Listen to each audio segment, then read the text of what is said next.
Located on Dumbarton Street, the Kanawha was one of the first purpose-built apartment buildings in the Georgetown neighborhood. It's one of the oldest apartment buildings in Washington.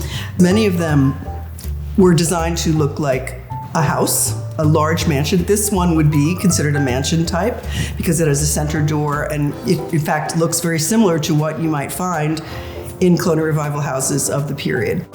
Constructed in 1901, it was designed by architect Léon-Émile Desaix, who also designed one observatory circle, the present-day residence of the Vice President of the United States. The original floor plan of the Kanawha featured 6 grand dwelling units that stretched the depth of the building from front to back. And this building is certainly not an exuberant building. It doesn't really hit you over the head. But as you learn more about it, you realize that it has many unique aspects, and the proportion, the detailing, the arches that have herringbone pattern brick is very unique. In the 1950s, a renovation split the apartments into 12 units. It also added a fire escape to the front facade to meet new safety standards. I first walked into that building when I was 10 or 11 years old. With my father, who purchased the building, and I have been physical labor and a worker in that building for many years. And then my father passed away in 2012, and I took over managing them and realized that the buildings had reached a point where they needed a major upgrade. Renovation to the property began in 2020. To add 2 new units, the basement was excavated. This process uncovered large boulders, some which had to be blasted apart. The rest of the interior was stripped down to its original masonry walls and wood joists.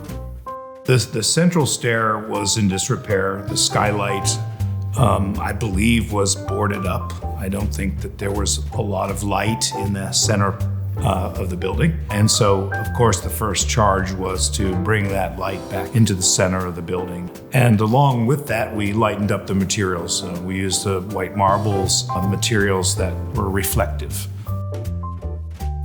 The exterior of the building was brought back to its original luster. Damage from the past system penetrations were repaired, and the single-pane wood windows and historic entry side lights were restored. The fire escape that marred the Dumbarton Street facade was removed. This was made possible by installing a sprinkler system, as well as pressurizing the existing central staircase to prevent it acting like a chimney in the event of a fire. On the rear of the building, selective pieces of the cast iron veranda were removed to allow for the expansion. New center bays now create 1-bedroom apartments where only studios existed before. It's important not only to me, but also to my sister Shirley and Daphne, that this building, which was Dad's baby, has come back to life in a form that should allow it to be multifamily housing in Georgetown for another 50 years. And somebody else is going to be responsible for the renovation at that point. It won't be me.